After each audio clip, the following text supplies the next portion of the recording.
Menina de rua vê um milionário amarrado e tenta ajudá-lo, mas o que acontece muda sua vida para sempre. Lívia tinha só 8 anos, mas parecia que tinha vivido uns 30. Pequena, magra, cabelo bagunçado, o rosto cheio de sujeira e o olhar de quem não confiava em ninguém. Ela andava descalça pelas ruas do centro de São Paulo como se fosse invisível, e para muita gente era mesmo. Ninguém olhava, ninguém parava, ninguém perguntava o nome. Era só mais uma criança no meio da bagunça da cidade, misturada com o barulho dos carros, das buzinas, da pressa de todo mundo. Ela dormia atrás de uma banca de jornal fechada, enrolada num cobertor rasgado que um segurança deixou jogado perto do metrô. Quando chovia, ela se encolhia embaixo de uma marquise e torcia para a água não alcançar seus pés. Às vezes conseguia uma coxinha estragada na lixeira da padaria da esquina, ou alguém dava uma moeda, um pão velho, um copo de água. Naquela noite, o céu estava preto. As nuvens pareciam desabar e o vento frio cortava a pele. Lívia corria para achar um lugar seco quando viu um prédio abandonado com a porta de madeira entreaberta. Era escuro, feio. O cheiro era horrível, mas era seco. E isso era o suficiente. Ela empurrou a porta e entrou, devagar, tentando não fazer barulho. O chão rangia, as janelas estavam todas quebradas. Os vidros estalavam de leve com o vento. Mesmo assim, ela subiu os degraus aos poucos, se guiando pela luz da rua que entrava por um buraco no teto. Lá dentro, tudo parecia abandonado fazia anos. Poeira, garrafa quebrada, papel rasgado no chão e o silêncio. Mas tinha algo errado. Um cheiro forte, meio de mofo, meio de sangue. Ela fez uma careta e cobriu o nariz com a blusa suja. Foi andando mais para dentro, até que ouviu um barulho fraco. Um gemido. Parou. Esperou. Silêncio. Deu mais 2 passos. Outro som, bem baixinho. Parecia gente. Ela chegou perto de uma porta quase caindo, empurrou com o ombro. Quando abriu, parou na hora. Tinha um homem ali. Estava jogado no chão, de lado, com as mãos amarradas nas costas, os pés também. Ele estava sujo, com marcas no rosto e uma respiração pesada. Os olhos meio abertos, a boca machucada, e parecia que não enxergava direito. Lívia congelou. Nunca tinha visto aquilo. Mas também não correu. Ficou ali, parada, encarando aquele homem. Ele não disse nada. Só respirava como se cada vez fosse a última. Lívia se aproximou devagar, olhando para o rosto dele. Pensou em gritar, mas sabia que ninguém ia ouvir. Também pensou em sair correndo, mas alguma coisa nela fez ficar. Agachou do lado dele, tocou de leve o ombro. Ele se mexeu, gemeu mais uma vez, mas nem força tinha para falar.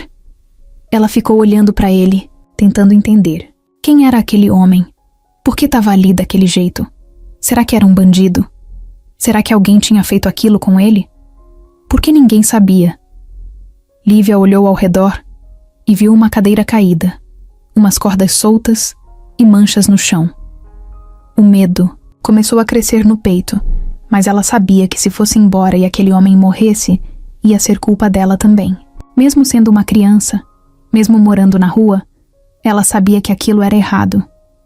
Levantou, olhou uma última vez para ele e saiu correndo da casa. Foi pela calçada molhada, desviando dos carros, gritando por ajuda. Ninguém parava. Um homem virou o rosto. Uma mulher atravessou a rua. Uma viatura passou direto. Ela já sabia como era. Mas mesmo assim continuou gritando. Depois de uns 10 minutos correndo sem parar, encontrou o seu Jaime, um catador de latinhas que ela conhecia de vista. Um senhor barrigudo, com a barba branca e o rosto cansado. Ele estava sentado numa calçada, separando latinhas de refrigerante de umas garrafas plásticas. Lívia puxou o braço dele desesperada, tentando explicar.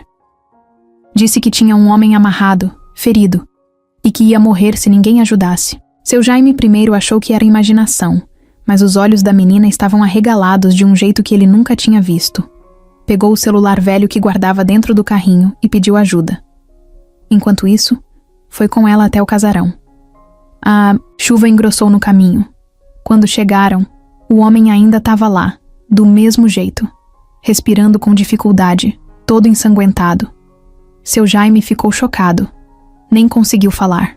Só pegou o celular de novo e ligou para a polícia, com a voz tremendo. Em menos de 15 minutos, 2 viaturas chegaram com o barulho da sirene cortando a madrugada. Depois, a ambulância. Os paramédicos entraram correndo, cortaram as cordas e tiraram o homem dali em uma maca. Lívia ficou de longe, encostada na parede, com os braços cruzados, toda molhada, sem entender o que tinha acabado de acontecer. Ninguém olhava para ela. Os policiais falavam com seu Jaime. Os socorristas gritavam números. Os vizinhos começaram a sair nas janelas. E ela ali, de novo invisível. Mas algo dentro dela sabia que, dessa vez, tudo ia ser diferente. Mesmo sem saber o nome daquele homem, sem entender o que ele fazia ali, ela sentia que a vida dela tinha cruzado com algo muito maior. E que aquilo ainda estava só começando. Marcelo mal conseguia manter os olhos abertos quando os paramédicos chegaram. Ele ouvia vozes distantes, luzes piscando, passos apressados, mas tudo parecia em câmera lenta. O rosto dele estava inchado, cheio de cortes, e o corpo todo dolorido. Sentia frio, fome, sede, e um peso enorme no peito, como se tivesse um caminhão em cima dele. Quando cortaram as cordas e o colocaram na maca, ele tentou falar alguma coisa, mas só saiu um som rouco, sem força. Um dos socorristas apertou a mão dele e disse que ia ficar tudo bem. Ele não respondeu. Só apagou de novo. Lívia ficou na porta do casarão, com os pés molhados, observando tudo de longe. Ninguém olhou para ela. Nenhum policial perguntou o nome, nem por que ela estava ali. Era como se ela fosse parte da sujeira da calçada. Seu Jaime tentou falar que tinha sido a menina que encontrou o homem, mas os policiais estavam mais preocupados em isolar o local, tirar fotos e descobrir o que tinha acontecido. Na ambulância, os socorristas fizeram de tudo para manter Marcelo acordado. Deram oxigênio, colocaram soro, passaram rádio para o hospital dizendo que era um caso grave. Quando chegaram, já tinham enfermeiros esperando na porta. Levaram ele direto para a emergência, sem perguntas, sem demora. As enfermeiras ficaram chocadas com o estado do corpo dele. Além dos ferimentos no rosto e nas pernas, tinha marcas de cinto nas costas e manchas roxas nos braços. Ele não caiu ali, alguém bateu nele. Alguém fez aquilo de propósito. Enquanto isso, na delegacia, o delegado de plantão tentava entender o que estava acontecendo. Quem era aquele homem? Por que estava preso numa casa abandonada? Foi sequestro? Foi vingança? Ninguém sabia de nada. O único nome na ocorrência era o de seu Jaime. E ele só repetia que a menina tinha visto tudo, mas ninguém dava atenção. Até que um dos policiais que tinha visto Marcelo de perto comentou que o rosto dele parecia familiar. Achava que já tinha visto aquele cara no jornal ou na televisão. Ligaram para o hospital pedindo uma digital. Quando o resultado chegou, ninguém acreditou. Era Marcelo Andrade, um dos empresários mais ricos do estado. Dono de prédios, hotéis, galpões, shopping. Um cara famoso, conhecido, que aparecia em capa de revista, que dava entrevista falando de negócios. Ele tinha desaparecido fazia 3 dias. A esposa dele, Verônica, já tinha dado entrevista na TV chorando, pedindo ajuda, dizendo que achava que ele tinha sido sequestrado. A polícia até tinha começado uma investigação, mas não tinha pista nenhuma. E agora ele estava ali, quase morto, num lugar esquecido por todo mundo. A notícia espalhou rápido. Em poucas horas, repórteres estavam na frente do hospital. Helicóptero, sobrevoando o prédio, câmeras ligadas o tempo inteiro. O nome dele estava em todos os sites. Empresário milionário é encontrado vivo em prédio abandonado. Mistério cerca desaparecimento de Marcelo Andrade. Criança de rua salva empresário de morte certa. Mas ninguém sabia o nome da criança. A única pista era o que seu Jaime dizia, e ele nem sabia direito como achá-la de novo. No hospital, Marcelo acordou devagar. Estava fraco, com um tubo de oxigênio no nariz, a mão presa num acesso de soro. Ao abrir os olhos, viu luzes brancas, teto claro e o som dos monitores ao redor. Tentou falar, mas ainda não conseguia. Uma enfermeira percebeu que ele tinha acordado e correu chamar a médica. Aos poucos ele foi recuperando a consciência. Não lembrava de tudo, mas algumas coisas vinham em flashes. O cheiro do porão, a dor nas costas, o som de passos, alguém rindo perto dele e depois a voz de uma criança. Os médicos disseram que ele precisava de tempo. Estava desidratado, com costelas trincadas e com sinais de trauma. Fisicamente, ia se recuperar. Mas mentalmente, ninguém sabia. A polícia queria falar com ele, mas a médica proibiu por enquanto. A prioridade era estabilizar. Longe dali, Verônica estava na mansão, com o controle remoto na mão, assistindo à reportagem. Quando viu o rosto do marido na TV, levou a mão à boca, fingindo susto. Mas por dentro, o mundo dela desabou. Ela achava que ele estava morto, que ninguém ia encontrá-lo, que tudo tinha dado certo. Mas não. Marcelo estava vivo. E pior, se ele lembrasse de alguma coisa, ela estava ferrada. Ela desligou a TV, pegou o celular e ligou para alguém com a voz trêmula. Disse só uma frase. Deu errado. Ele tá vivo. Na mesma hora, quem atendeu desligou o telefone sem responder. Era Eduardo, o amante, o homem que tinha planejado tudo com ela. Ele começou a suar frio. Se Marcelo falasse, eles dois iam acabar atrás das grades. E eles tinham se preparado para tudo, menos para isso. Enquanto isso, no meio da cidade, Lívia andava pela calçada, olhando as pessoas. Ninguém sabia quem ela era. Nem os jornais, nem os policiais, nem o próprio homem que ela tinha ajudado.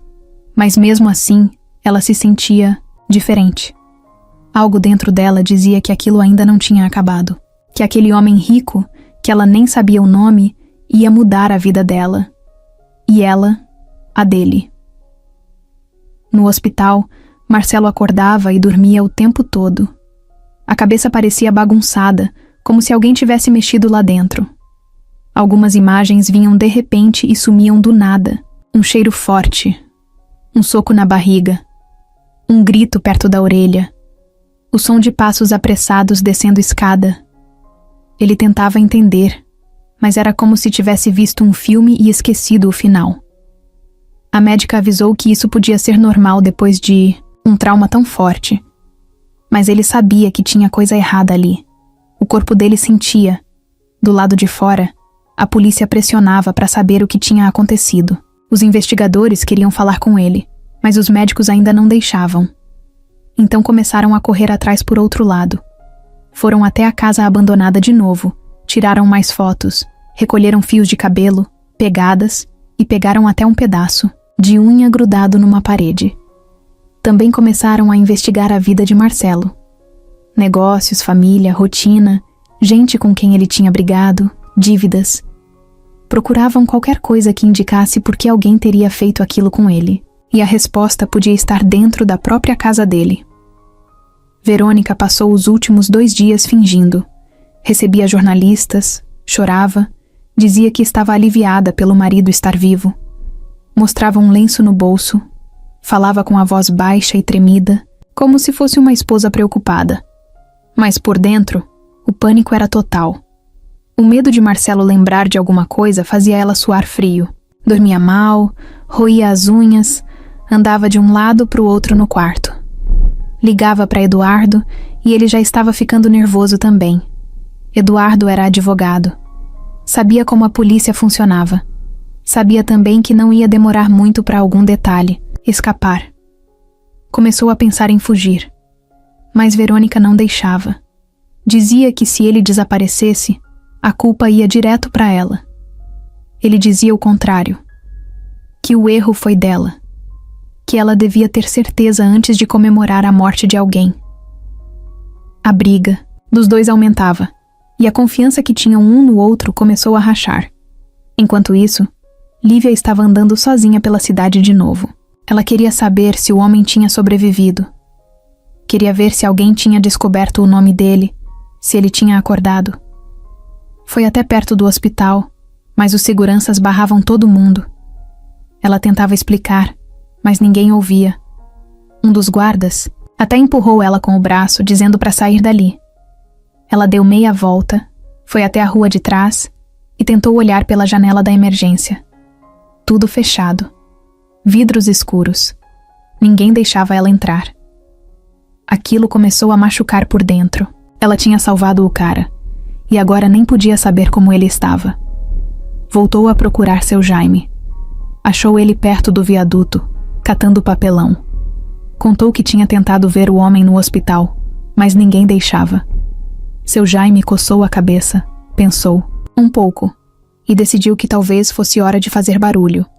Ele conhecia um repórter de rua que vivia atrás de histórias emocionantes. Chamava Gilson, e sempre estava com uma câmera na mochila e um microfone pendurado no pescoço. Gilson ouviu a história, ficou animado e disse que queria falar com a menina.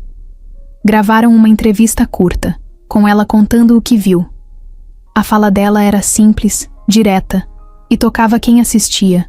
A matéria saiu num site de notícias populares e, em menos de 1 hora, estava rodando em grupos de WhatsApp, páginas de Facebook e até na TV. O título era: Menina de rua encontra empresário milionário amarrado em casa abandonada. A reportagem chamava a atenção. Mas o que mais mexia com as pessoas era o olhar da menina. Triste, forte e sincero. No hospital, Marcelo viu a reportagem numa televisão da enfermaria. Na hora que o rosto da menina apareceu, ele sentiu um arrepio. Os olhos dela, ele lembrava. Aquela era a voz. A voz que ele tinha ouvido antes de ser salvo. Pediu para a médica chamar alguém da polícia. Disse que precisava falar, que estava lembrando de algumas coisas e que queria encontrar a menina que tinha salvado a vida dele. O delegado foi até lá no mesmo dia. Marcelo contou o que conseguia. Disse que não lembrava de quem o atacou, mas que lembrava de estar em casa, depois de sair de um jantar. Lembrava de uma batida na cabeça e de acordar no escuro, amarrado. Disse que ouviu passos, ouviu vozes. Uma delas parecia familiar, não sabia de onde, mas sentia que conhecia. A polícia anotou tudo. E com essas informações novas, voltou a olhar para o círculo mais próximo de Marcelo. Começaram a puxar ligações de telefone, mensagens, movimentações bancárias. E aí veio o primeiro sinal. Um saque de R$20 mil feito no cartão de Marcelo 2 dias depois do desaparecimento. Mas o cartão não estava com ele. Estava com Verônica. Na mansão, Verônica começou a sentir a pressão. Um policial bateu à porta para fazer mais perguntas. Ela tentou manter a calma, mas o suor nas mãos entregava o nervosismo. Disse que o cartão estava com ela porque o marido tinha deixado na gaveta, que usou o dinheiro para pagar contas da casa. O policial anotou e saiu, mas já tinha percebido o detalhe estranho. Eduardo ligou para ela e avisou: "Tá na hora de correr, eles vão descobrir." Mas ela ainda achava que podia controlar. Disse que ia resolver, que Marcelo não lembrava de nada, mas o que ela não sabia era que Marcelo já tinha mandado chamar a menina, e ela estava a caminho. A van da emissora chegou no hospital às 7h30 da manhã. Lívia estava sentada no banco de trás, apertando a mochila contra o peito. Era a única coisa que ela tinha. Dentro, tinha um pedaço de pão duro, uma blusa velha e um papel amassado com o endereço do hospital que o repórter tinha dado. Ela não entendia muito bem o que estava acontecendo. Só sabia que, de repente, um monte de gente queria saber quem era ela. Gente que nunca olhou na cara dela na rua agora queria ouvir o que ela tinha para dizer. Gilson, o repórter, entrou com ela, pelo estacionamento dos fundos. Conversou com a enfermeira, mostrou uma autorização do delegado e explicou que Marcelo queria ver a menina que tinha ajudado ele. A enfermeira levou os dois por um corredor longo, com cheiro de álcool forte e som de máquina apitando. Cada passo que Lívia dava, o coração batia mais rápido. Ela nem sabia por que estava nervosa. Talvez fosse porque aquele homem rico, que ela tinha achado quase morto, agora estava acordado. Talvez fosse porque, pela primeira vez, Alguém queria falar com ela de verdade. Quando a porta do quarto abriu, Marcelo estava sentado, com o braço cheio de fios, a barba por fazer e um olhar cansado. Mas quando viu Lívia, algo mudou no rosto dele. Ele ficou sério, quieto, e os olhos se encheram de água.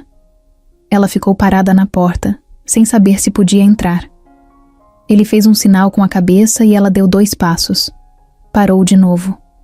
Olhou para o repórter, depois para ele. E aí ele falou, com a voz ainda fraca, mas firme. Foi você, né? Ela não respondeu. Só ficou olhando. Foi você que me achou. Naquela casa, ela confirmou com a cabeça. Marcelo deu um leve sorriso. Foi o primeiro desde que acordou. A médica que estava no canto da sala saiu sem dizer nada. Gilson também. Ficaram só os 2. Ele olhou para a menina com um misto de gratidão e curiosidade. Como podia uma criança tão pequena ter feito tanto? Tanta gente passou por ele na vida, e quem salvou foi alguém que ninguém nem via. Qual é seu nome? Lívia. Só Lívia. Só. Ele ficou olhando para ela. A pele escura, os olhos fundos, a roupa suja, a mochila velha.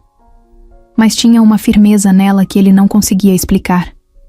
Era uma menina que parecia carregar um peso gigante nas costas, e ainda assim continuava andando. Marcelo sentiu uma coisa que fazia tempo que não sentia. Vontade de proteger alguém. Você quer alguma coisa? Tá com fome?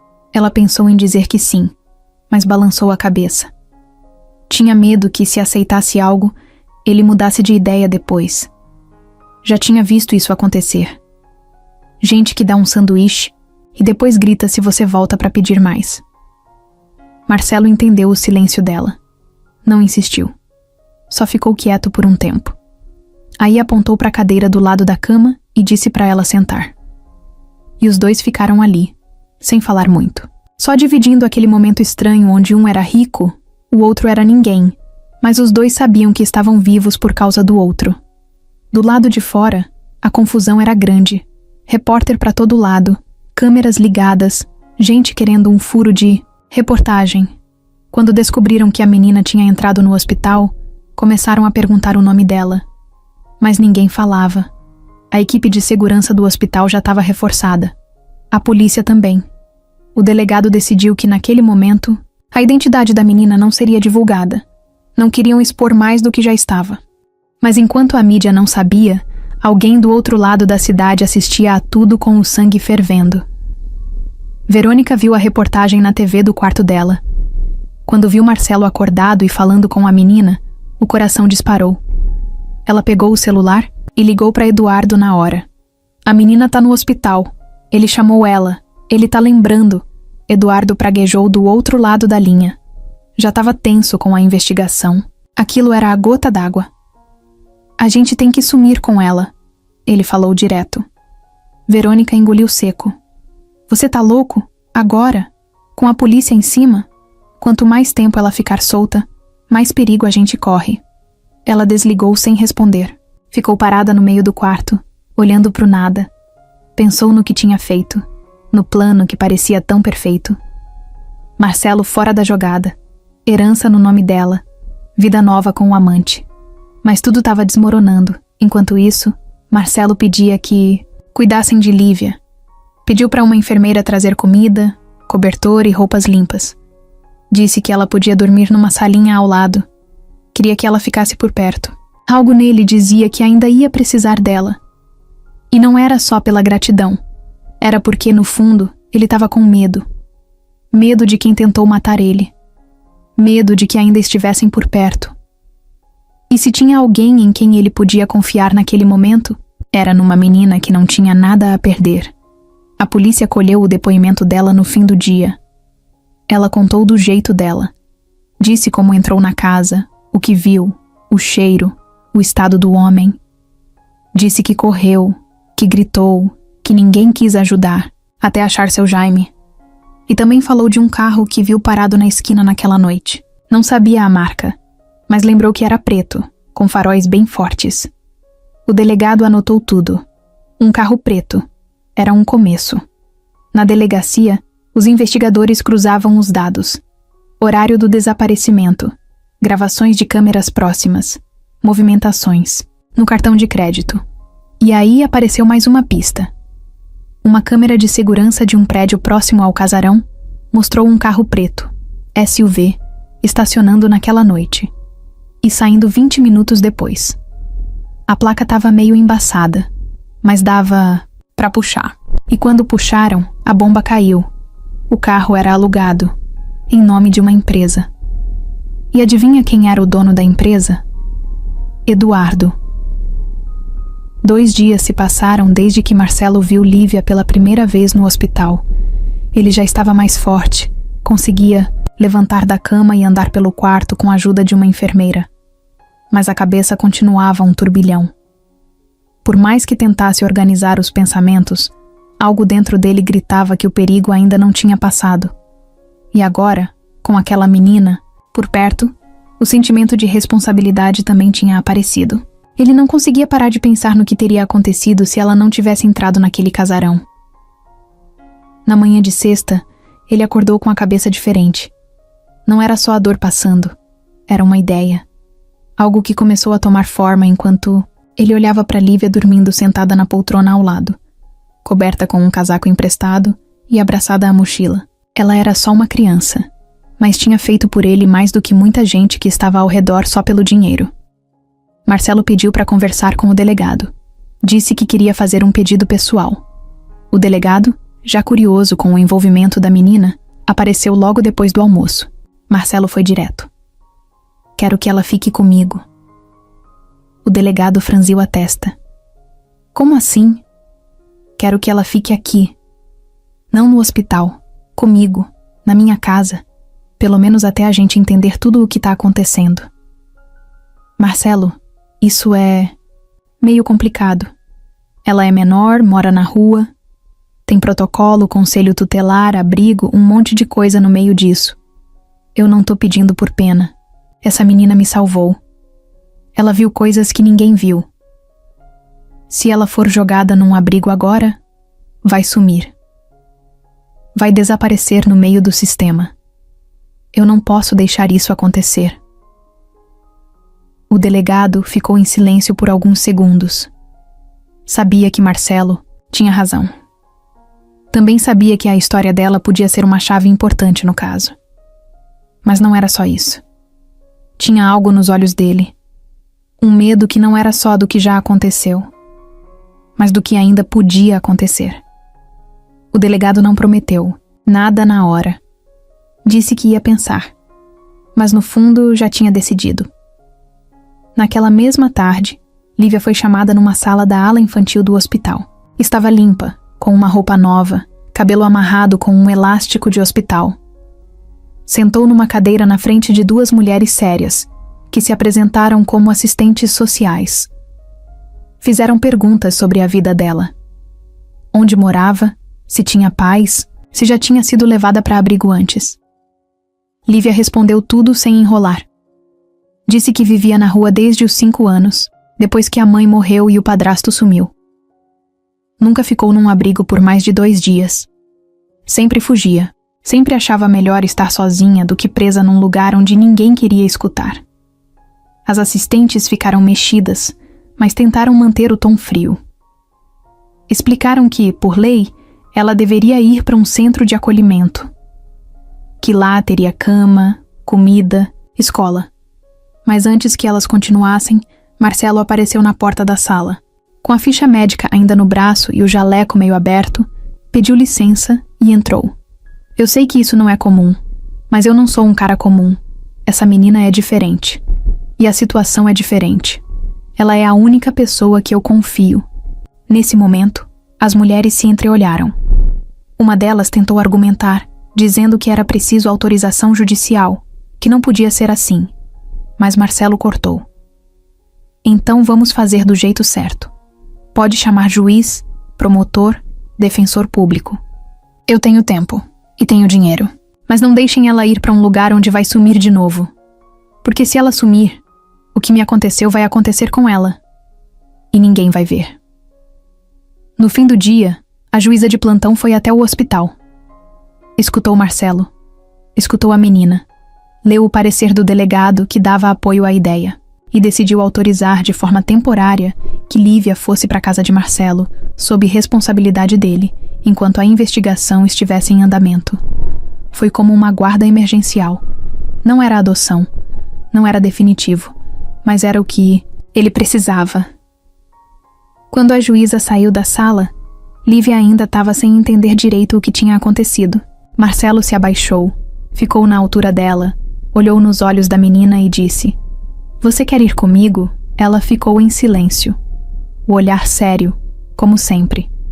Mas depois de alguns segundos, balançou a cabeça devagar. Um sim.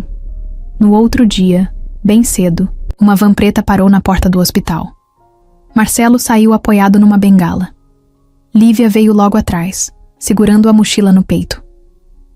Os dois entraram no carro e durante o caminho quase não falaram nada. Ela olhava pela janela, vendo a cidade passar.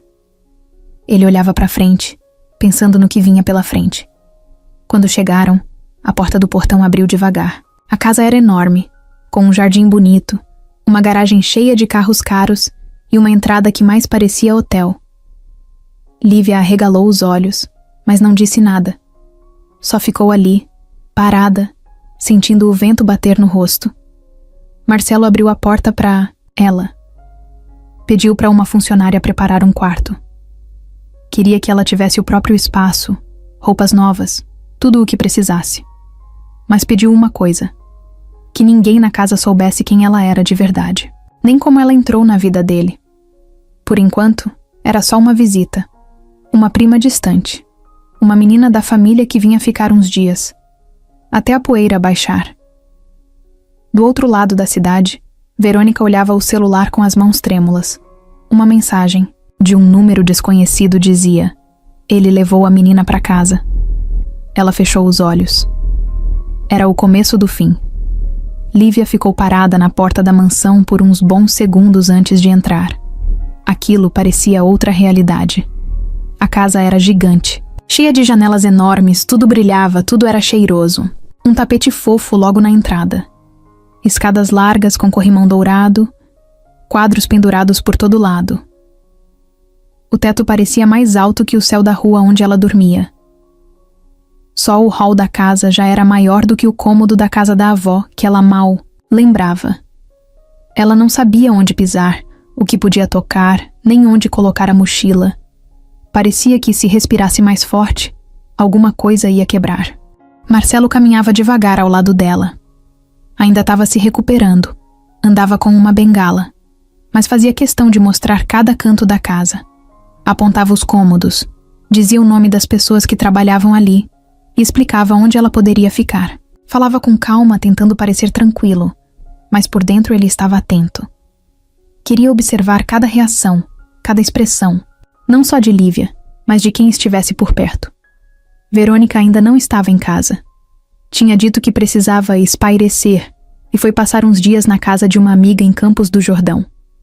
Na verdade, ela precisava ganhar tempo, pensar no que fazer. Marcelo sabia que aquela desculpa era fraca, mas preferiu não confrontar. Ainda não era hora. Na mansão, quem recebia os visitantes era a nova funcionária, Rita. Ela tinha sido contratada por Verônica um mês antes de tudo acontecer. Jovem, bonita, olhos claros, falava pouco e observava muito. Era dessas que parecia sempre saber mais do que dizia. Quando viu Lívia pela primeira vez, deu um sorriso de canto de boca, meio falso, e disse apenas: "Ah, é a sobrinha, né?" Marcelo confirmou. Disse que a menina ia ficar um tempo ali, por motivos familiares, e pediu que dessem tudo o que ela precisasse. Roupas, brinquedos, comida, material escolar. Mas também deixou claro: ninguém precisava fazer perguntas demais. Rita assentiu e levou Lívia até o quarto novo. Era o quarto de hóspedes, mas Marcelo mandou preparar como se fosse para uma criança de verdade. Cama com lençol colorido, bichinho de pelúcia no canto, cortina nova. Só que, para Lívia, aquilo tudo parecia cenário de filme. Bonito, sim, Confortável, sim, mas esquisito. Tão esquisito que ela demorou para deitar. Ficou sentada na beira da cama, olhando em volta, tentando entender se aquilo era real. No primeiro jantar, ela mal encostou na comida. A empregada serviu filé com legumes assados e arroz de forno. Ela empurrou com o garfo, provou uma garfada e fez careta. Não era o gosto que ela conhecia. Sentia saudade até da coxinha amanhecida da padaria da esquina. Marcelo percebeu e pediu pizza. Mandou buscar no centro. Quando a pizza chegou, Lívia deu um sorrisinho pela primeira vez desde que entrou na casa. Comeu com vontade. Quase 3 pedaços. Mas depois foi pro quarto e trancou a porta por dentro. Naquela noite, ela teve dificuldade para dormir. A cama era boa demais. O quarto era silencioso demais. Não tinha os barulhos da rua, o movimento dos carros, o som da cidade que ela já tinha acostumado. O silêncio ali dentro era o que mais assustava. E além disso, tinha um sentimento estranho no peito. Uma sensação de que algo não estava certo. E ela sempre confiava no que sentia. No dia seguinte, Marcelo chamou um médico de confiança para fazer exames em casa. Queria garantir que Lívia estava bem. O médico chegou de manhã, levou o material, tirou sangue, fez algumas perguntas simples. Disse que ela estava com anemia leve, mas nada que boa alimentação e descanso não resolvessem. Também sugeriu acompanhamento psicológico, mas Marcelo deixou claro que só faria se a menina quisesse. Enquanto isso, Rita observava. Ela passava pano, arrumava a casa, organizava armários, mas não tirava os olhos da menina. Disfarçava bem, mas Lívia já tinha percebido. Não era boba. Aqueles olhos estavam sempre ali, no canto, atentos demais. E ela já tinha aprendido na rua que gente que olha demais, sem motivo, nunca quer coisa boa. No final da tarde, Lívia foi andar pelo quintal. Era enorme. Tinha jardim, piscina, até uma casinha de boneca no fundo que ninguém usava. Ela ficou um tempo sentada no chão, olhando para o céu. Sentiu saudade da liberdade, mas ao mesmo tempo sentia que precisava ficar. Por Marcelo. Ele precisava dela. E de algum jeito, ela precisava dele também. Foi nessa hora que ouviu um barulho, atrás dela. Um clique. Quando virou, viu Rita com o celular na mão. A mulher tentou disfarçar, dizendo que estava mandando mensagem, mas Lívia viu bem. Estava tirando foto dela. Na hora não falou nada. Só olhou nos olhos de Rita, firme, e voltou para dentro. Mais tarde, Marcelo chamou Lívia no escritório. Queria conversar. Disse que sabia que tudo ali era novo e que ela podia se sentir perdida, mas queria que ela soubesse que estava segura, que ninguém ia machucar ela ali, que podia confiar. Ela escutou tudo quieta. Depois perguntou: "Tem certeza que aqui é seguro mesmo?" Marcelo estranhou a pergunta. "Por quê?" "Porque tem gente aqui que finge demais." Foi só isso que ela disse. Mas foi o suficiente para acender uma luz vermelha na cabeça dele. Ele já estava com o pé atrás com muita coisa. E agora, com Rita tirando foto escondida, algo não batia. Naquela noite, Marcelo entrou no sistema de câmeras da casa. Tinha câmeras nos corredores, na garagem, no jardim. Verônica tinha mandado instalar no ano passado, depois de um roubo no bairro. Ele ficou horas revendo imagens. Voltou para o dia anterior. Reviu Rita indo até o quarto de hóspedes. Reviu ela parando na porta, ouvindo atrás da parede, e depois mandando mensagens no celular. Parou o vídeo. Deu zoom. Conseguiu ver parte da tela do telefone dela. Tinha uma foto. A foto de Lívia sentada no jardim. E o nome do contato no topo da conversa era E. Verônica voltou para casa numa terça-feira nublada, com uma mala pequena na mão e óculos escuros no rosto. Desceu do carro como se fosse uma atriz voltando de viagem, com aquele ar de quem passou dias se cuidando longe da confusão. Cumprimentou a funcionária da porta com um sorriso que não chegava nos olhos e entrou como se nada tivesse acontecido. Por dentro, o estômago dela estava embrulhado. Cada passo que dava até o quarto deixava o coração mais apertado. Ela tinha um plano. Precisava agir como se estivesse tudo bem. Mas tudo dentro dela gritava que não tava. Marcelo estava no escritório. Já sabia que ela voltaria naquele dia.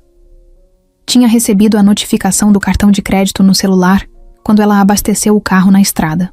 Ele desligou o computador, respirou fundo e ficou esperando. Não sabia como seria o reencontro, o que falar, o que esconder. Depois de tudo que ele tinha vivido nos últimos dias, ele sabia que tinha algo errado naquela mulher. Só não sabia o quanto ainda. Verônica entrou no escritório devagar, bateu de leve na porta e colocou a cabeça para dentro. Posso? Marcelo fez que sim com a cabeça, sem dizer uma palavra. Ela entrou, deixou a bolsa no sofá e foi até ele com um sorriso. Contido. Eu fiquei tão aliviada quando soube que você tinha acordado. Você não imagina como foram esses dias. Ele ficou calado, só olhando. Ela tentou continuar. Eu fui para casa da Cíntia porque não estava aguentando. A pressão, os jornalistas, tudo. Desculpa se pareceu que eu fugi, mas eu estava surtando. Achei que não ia voltar mais. Ela se aproximou devagar, deu um beijo leve na testa dele e ficou esperando alguma reação. Marcelo olhou nos olhos dela. Ficou alguns segundos em silêncio. Depois disse: E agora que eu voltei? Verônica deu um sorriso falso. Agora a gente se reconstrói. Juntos. Um dia de cada vez. Ele assentiu, ainda desconfiado. A conversa terminou ali. Ela saiu do escritório e foi pro quarto. Ligou o chuveiro, trancou a porta e caiu sentada no chão do banheiro. Começou a chorar em silêncio, mas não era de tristeza. Era desespero. Ela não sabia até onde ele lembrava. Não sabia o que ele tinha descoberto. E agora, com aquela menina dentro da casa, tudo podia ir por água abaixo, a qualquer momento. Naquela mesma noite, Verônica pediu para preparar um jantar especial. Mandou fazer frango assado, arroz com açafrão, batata gratinada e mousse de maracujá. Disse que queria comemorar a volta de Marcelo. Chamou todos os funcionários para a mesa, coisa que nunca fazia, e até convidou Lívia para sentar junto. Lívia apareceu no jantar com uma camiseta nova que Marcelo tinha comprado para ela. Ficou desconfiada quando viu Verônica sentada na ponta da mesa, servindo os pratos, sorrindo, puxando assunto com os funcionários. Era estranho demais. Não batia com o que ela sentia. E Lívia sempre prestava atenção no que sentia. Verônica puxou papo com a menina. Então você é a sobrinha do Marcelo? Lívia só assentiu. E tá gostando da casa? Tô. Que bom. Pode ficar o tempo que quiser. Aqui você vai ser bem cuidada.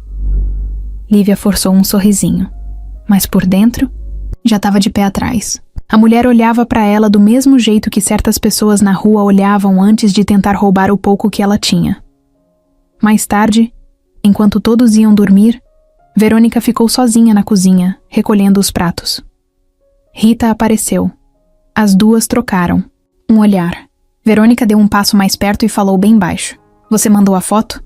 Rita assentiu. Ele respondeu? Só escreveu. Entendi. Verônica passou a mão no cabelo, nervosa. A gente tem que fazer isso direito. Nada de pressa. E a menina? Se continuar aqui, vai dar problema. Quer que eu resolva? Verônica. Encarou Rita por um segundo. Ainda não. Primeiro eu preciso saber o que ela sabe. Se o Marcelo contou alguma coisa. Depois a gente pensa no que fazer. Rita ficou em silêncio. Depois se virou e saiu pela porta dos fundos. No dia seguinte, Marcelo pediu que um segurança particular ficasse mais atento.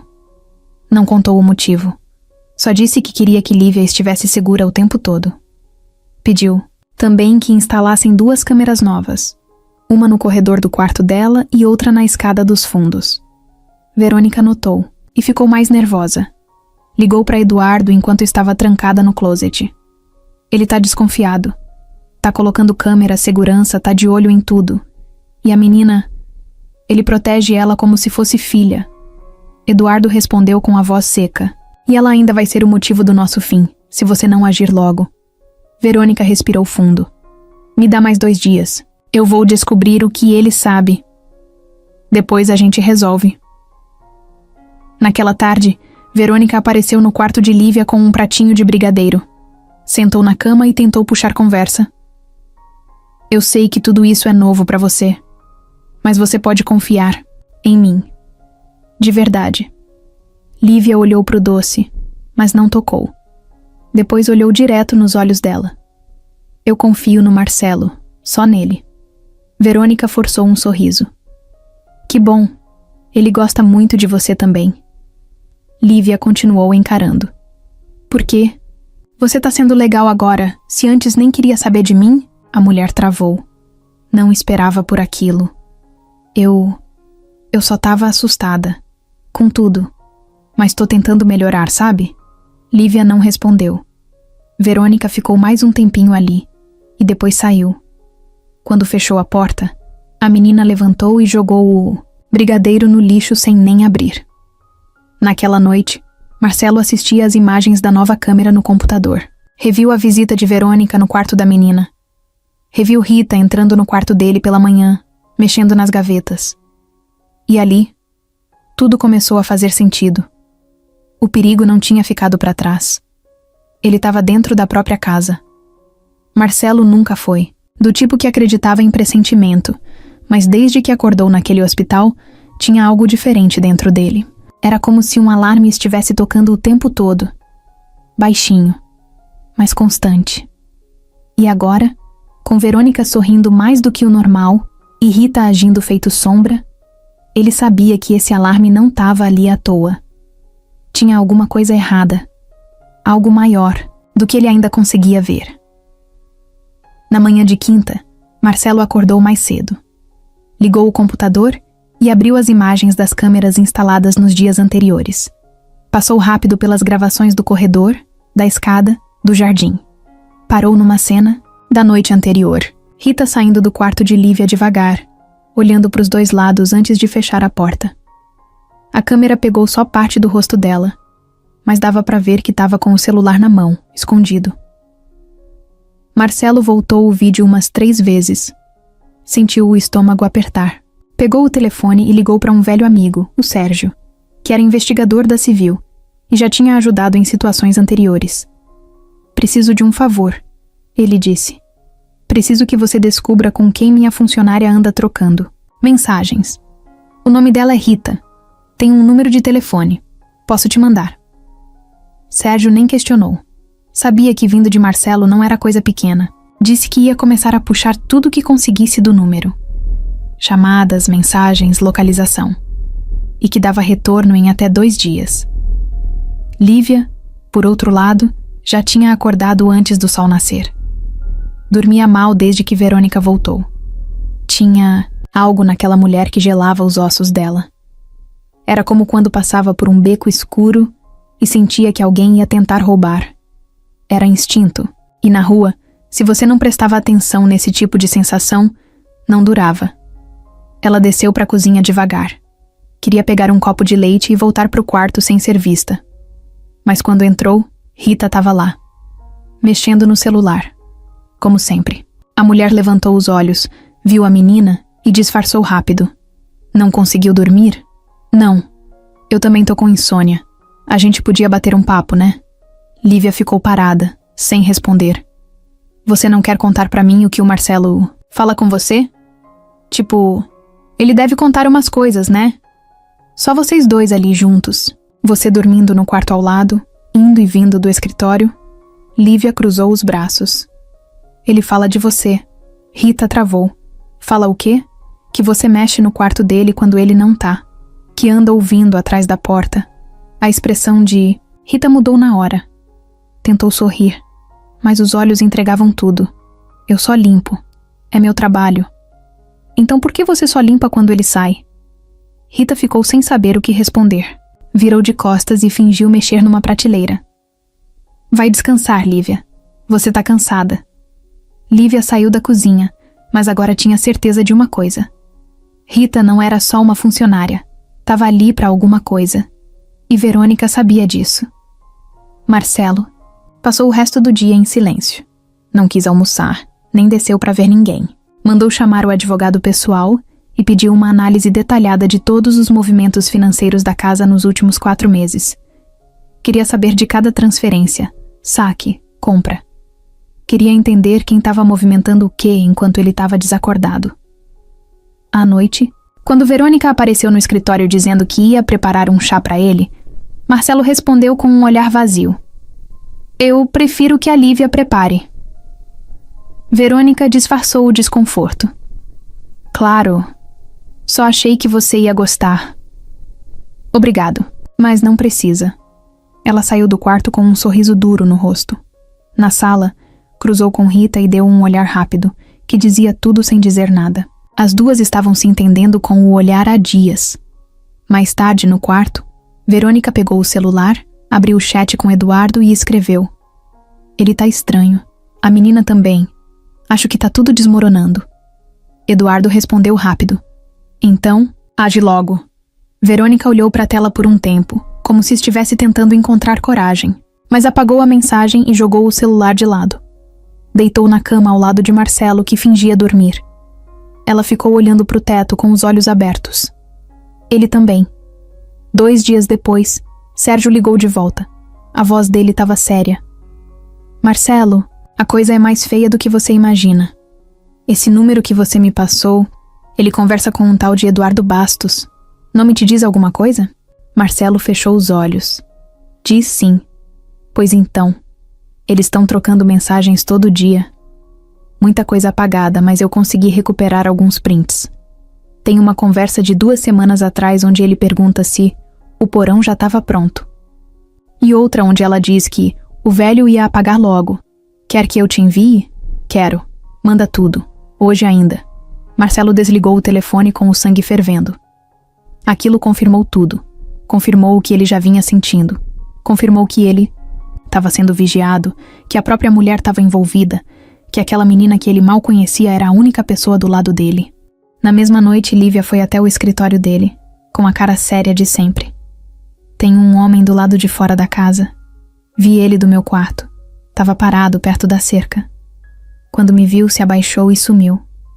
Marcelo foi até a janela e olhou. Não tinha ninguém, mas conhecia o jeito dela. Se ela viu, era verdade. Fecha a porta e não sai do quarto. Eu cuido disso. Lívia assentiu e saiu. Marcelo pegou o telefone e ligou de novo pro Sérgio. Você consegue uma arma? Sérgio demorou uns segundos para responder. Por quê? Porque agora é guerra. Naquela mesma noite, Marcelo ficou no escritório até depois das 2 da manhã. Luz apagada, só a tela do computador acesa. Ele revia tudo. Conversas, imagens, relatórios do Sérgio. A cabeça dele não parava. O rosto do Eduardo aparecia nos prints. As mensagens de Rita eram diretas, quase descaradas. E o que mais doía não era a traição de um funcionário ou de alguém de fora. Era saber que Verônica, a mulher que dormia na cama ao lado dele há anos, estava metida até o pescoço. E pior, que ela quase conseguiu. Marcelo já tinha entendido que só confiar na polícia não ia dar. Eles estavam investigando, claro, mas ele precisava de mais. Precisava de algo concreto, que colocasse os 3 contra a parede de uma vez. Verônica, Rita e Eduardo. Pensou em fugir com Lívia, sumir, recomeçar. Mas isso só ia dar tempo para os 3 limparem tudo. A única forma de acabar com isso era encarar. E foi aí que surgiu a ideia. Simples, arriscada, mas certeira. Marcelo ia simular que estava piorando. Mais fraco, mais confuso. Ia fingir que estava perdendo a memória de novo, que estava começando a esquecer o que aconteceu. Ia virar o velhinho vulnerável que Verônica achava que ele era, e ver quem mordia a isca. Na manhã seguinte começou o teatro. Quando Verônica entrou no quarto com café, ele estava deitado, olhando para o teto. Dormiu bem? Ela perguntou, forçando o tom doce. Quem é você mesmo? Ela parou. Ficou alguns segundos sem saber se ele estava brincando. Oi? Você, a moça do hospital. Eu te conheço? O olhar dela mudou por um segundo. Só um segundo. Mas Marcelo viu. Depois ela riu. Para com isso, Marcelo. Que brincadeira é essa? Ele manteve o olhar perdido. Você falou que era minha esposa, né? Desculpa, Keki. Eu não lembro de muita coisa. Verônica sentou na beira da cama, encostou a mão no braço dele. Você precisa descansar. Sua cabeça ainda tá confusa. Mas eu tô aqui, com você. Marcelo balançou a cabeça devagar. Obrigado, moça. Ela levantou, saiu do quarto com o celular na mão e foi direto pro corredor. Quando chegou na cozinha, Rita já estava esperando. Ele tá diferente hoje, Verônica sussurrou. Disse que não sabe quem eu sou. Rita arregalou os olhos. Certeza? Ele pode estar fingindo, ou pode ser verdade. Mas se for, é agora, ou nunca. Rita ficou em silêncio por alguns segundos. Depois pegou o celular e começou a digitar. Lívia, do quarto, assistia tudo pelo monitor escondido que Marcelo instalou na gaveta da escrivaninha. Ele tinha colocado 2 câmeras a mais só para isso. Uma na cozinha e outra no corredor perto do quarto dele. E as 2 estavam entregando tudo. Mais tarde, Marcelo chamou Lívia no escritório. Trancou a porta e falou baixo. A armadilha tá montada. Eles morderam a isca. Agora é esperar o bote. Eles vão tentar de novo? Não vão tentar. Eles vão agir. E a gente vai estar esperando. Ele pediu que Lívia ficasse atenta, que não andasse sozinha pela casa e que, se algo estranho acontecesse, avisasse na hora. Ela entendeu na hora. Os olhos dela estavam firmes. Não tinha medo ali. Só prontidão. Naquela noite, a casa ficou em silêncio mais cedo do que o normal. Verônica não apareceu para o jantar. Disse que estava cansada. Rita também sumiu. Marcelo fingiu que estava com sono e foi pro quarto antes das 9. Mas, em vez de dormir, vestiu uma roupa escura, pegou o celular com acesso às câmeras e ficou escondido atrás da cortina da varanda. Esperou. E esperou. Era quase meia-noite quando ouviu passos no corredor, passos leves, sem salto, sem pressa. A câmera do corredor pegou a imagem. Rita, de calça preta, camiseta colada ao corpo, andando descalça com o celular na mão. Ela foi até o escritório de Marcelo, olhou para os lados e entrou. Mexeu na gaveta, tirou o pendrive que ele tinha deixado de propósito ali e saiu. Escondeu no bolso. Mandou uma mensagem logo depois. E então foi até a cozinha. Meia hora depois, um carro preto parou a 2 quarteirões da casa. Não tinha placa visível na frente. Um homem desceu, encapuzado, e foi andando pela lateral da casa. Pulou a cerca nos fundos. A câmera de segurança pegou tudo. Marcelo gravou em tempo real. O homem entrou pela porta da lavanderia, que Rita já tinha deixado destrancada, e foi direto até o quarto de hóspedes. Mas o quarto estava vazio. Lívia não estava lá. Marcelo pegou o rádio do bolso e falou com o segurança particular que ele mesmo tinha contratado dias antes, sem ninguém saber. Ele entrou. Tá dentro.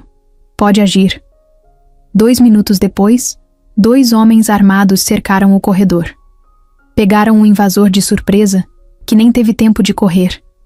Derrubaram no chão, algemaram e puxaram a touca. Eduardo Verônica apareceu do quarto com a cara branca. Quando viu o rosto do amante algemado no chão da própria casa, quase caiu. Marcelo surgiu no corredor logo em seguida, com o olhar firme. Esqueci de te avisar. Minha memória voltou. Eduardo foi pego no flagra, mas não era qualquer um. Desde o momento em que foi algemado no corredor da mansão, ele manteve a postura de alguém que não perde o controle. Ficou calado, olhou Marcelo de cima a baixo com um sorriso frio e só falou uma frase. Você demorou para entender. Marcelo não respondeu. Apenas deu um passo para trás e deixou que os seguranças o levassem. Verônica, parada perto da escada, não sabia se chorava, corria ou gritava. Só ficou ali, tremendo. Parecia que o mundo inteiro tinha desabado em cima dela. Na delegacia, Eduardo foi fichado, revistado e colocado numa sala isolada. O delegado chegou com cara fechada, segurando o relatório com as mensagens recuperadas e prints das câmeras. Jogou tudo na mesa e ficou esperando alguma reação. E então? Vai abrir a boca ou vai continuar bancando o esperto? Eduardo ficou em silêncio. A gente já sabe de tudo. Sua relação com a Verônica, sua entrada na casa, a tentativa de apagar o Marcelo. Agora você está envolvido também com a tentativa de entrar armado na propriedade dele. Ele cruzou os braços. Eu estava desarmado. Invasão. Tentativa de intimidação. Associação criminosa. Quer que eu continue? Eduardo olhou para o chão. Respirou fundo e sorriu de canto. Vocês acham que isso aqui vai me prender? O delegado deu risada na cara dele. Vai. E por muito tempo. Mas o que ninguém sabia era que Eduardo já tinha armado uma rota de fuga antes mesmo de entrar na casa. Ele sabia que tinha risco. Sabia que podia dar ruim. Então, dias antes, mandou um velho conhecido se infiltrar na cadeia como visitante de outro preso, com o objetivo de levar para ele uma chave escondida e um celular com linha falsa. Tudo escondido dentro da sola do tênis. E no final da noite, o plano começou a andar. Eduardo foi levado para uma cela de triagem, onde ficavam detidos provisórios. Lá, cumprimentou um cara que já o esperava. Um sujeito de cabelo raspado, rosto marcado por cicatrizes, que era mais conhecido dentro da cadeia do que muitos policiais. O apelido dele era Bola. E Bola devia favores a Eduardo. Enquanto isso, Marcelo estava no escritório de casa, de novo com Sérgio ao telefone. Contava tudo o que tinha acontecido, cada detalhe da prisão. Mas Sérgio interrompeu. Marcelo, presta atenção. Se esse cara for esperto como parece, ele vai tentar fugir. E você acha que ele consegue? Com os contatos certos, consegue sim. Vou acionar um delegado de plantão para garantir que ele fique isolado. Mas você também precisa se proteger. Marcelo olhou para o monitor. Lívia estava sentada no sofá, lendo um gibi que ele tinha comprado para ela. Parecia tranquila, mas ele sabia que o perigo ainda não tinha passado. E agora, mais do que nunca, ele precisava se antecipar. Na madrugada seguinte, por volta das 3 da manhã, um corte de energia apagou parte das luzes do presídio. Foi rápido, coisa de 2 minutos. Mas foi o tempo suficiente para Bola fazer o que precisava. Ele usou a chave escondida para destrancar a cela onde ele e Eduardo estavam. Saíram devagar, em silêncio, passando por uma rota que já conheciam. Bola pagava um guarda há meses para fingir que não via certas coisas. E naquela noite, o guarda só virou de costas. Eduardo e Bola chegaram até uma porta lateral. Do lado de fora, um carro já esperava, motor ligado. Era um carro popular, com placa fria, pintado de preto fosco. Eduardo entrou sem falar nada. Bola foi pro banco do carona. O motorista acelerou. E em menos de 5 minutos, eles já estavam fora do radar da polícia. Na delegacia, o sumiço só foi notado às 5h40 da manhã. Quando o guarda da ronda percebeu que a cela de Eduardo estava vazia, foi como um estouro. Sirene ligou. Gente correndo para todo lado. Gritos no corredor. O delegado foi acordado com o telefone tocando sem parar. Como assim ele sumiu? Ele gritou. Alguém de dentro ajudou. O sistema caiu por 2 minutos. Foi cronometrado. Delegado mordeu a ponta do dedo nervoso. Isso vai cair na mídia. E se o Marcelo descobrir por outro, a gente perde ele também. Mas Marcelo descobriu antes. Sérgio ligou logo depois das 7 da manhã. Ele fugiu, Marcelo. Já sabia. Como? Porque isso é o que ele faria. Eduardo não é bandido de rua. Ele é estrategista. Ele não erra onde a maioria erra. E se ele fugiu, ele vai voltar. Sérgio ficou em silêncio. Você tá armado? Tô. E a menina? Tá segura, aqui comigo. Mas ela precisa sair daqui. Agora. Marcelo desligou o telefone e chamou Lívia. Ela apareceu ainda de pijama, com a cara inchada de sono. A gente vai sair, tá? Agora? Agora? Pra onde? Pra um lugar onde ninguém te ache. E nem me ache. Lívia não perguntou mais nada. Só correu até o quarto, pegou a mochila e voltou. Marcelo tinha um plano reserva. Uma casa fora da cidade, escondida num condomínio no meio do mato. Tinha comprado anos atrás como refúgio, mas nunca tinha usado. Levou só o necessário. Colocou a menina no carro e partiu sem avisar ninguém. Nem os funcionários. nem o advogado. Só deixou um bilhete na mesa. Não saí. Tô protegendo o que é meu. Quando for seguro, eu volto. A casa parecia mais vazia desde que Marcelo e Lívia foram embora. Os corredores, antes cheios de passos e vozes, agora ecoavam um silêncio estranho. Verônica andava de um lado para o outro, falando sozinha, tentando bolar uma versão aceitável para tudo o que estava acontecendo. Eduardo tinha fugido. Marcelo tinha sumido. E a menina, a maldita menina, estava com ele. Tudo o que ela mais temia agora era real. Rita andava nervosa, sem foco, errando até o tempero do café. A tensão estava no ar. Já não dava mais para disfarçar o clima de desconfiança entre as duas. Elas trocavam menos palavras, evitavam ficar no mesmo cômodo. Verônica desconfiava que Rita sabia demais. E Rita já tinha certeza que Verônica ia entregar alguém se fosse pressionada. Foi nesse clima que a nova babá apareceu. O nome dela era Cláudia. Tinha sido chamada às pressas por Verônica, com a desculpa de que precisava de alguém para ajudar com a casa em ordem. Era uma mulher de uns 45 anos, olhar esperto, jeito discreto e uma fala direta. No currículo, dizia que tinha trabalhado com famílias grandes e discretas. Verônica nem ligou muito para referências. Só queria alguém ali para controlar o ambiente e, principalmente, vigiar o que ainda restava da casa. O problema é que Cláudia não era qualquer uma. Era a indicação de Sérgio, o investigador.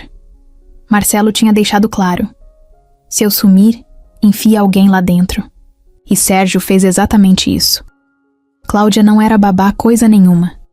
Tinha trabalhado anos com infiltração em casos parecidos. Sabia entrar muda e sair observando tudo. E já na primeira manhã, percebeu que aquele lugar estava cheio de segredo. Cláudia se apresentou com um sorriso simples e disse que ficaria por uns dias.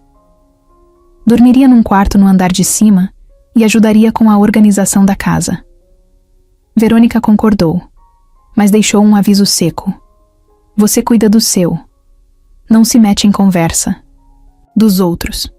Cláudia fingiu não se incomodar, mas anotou a frase na memória.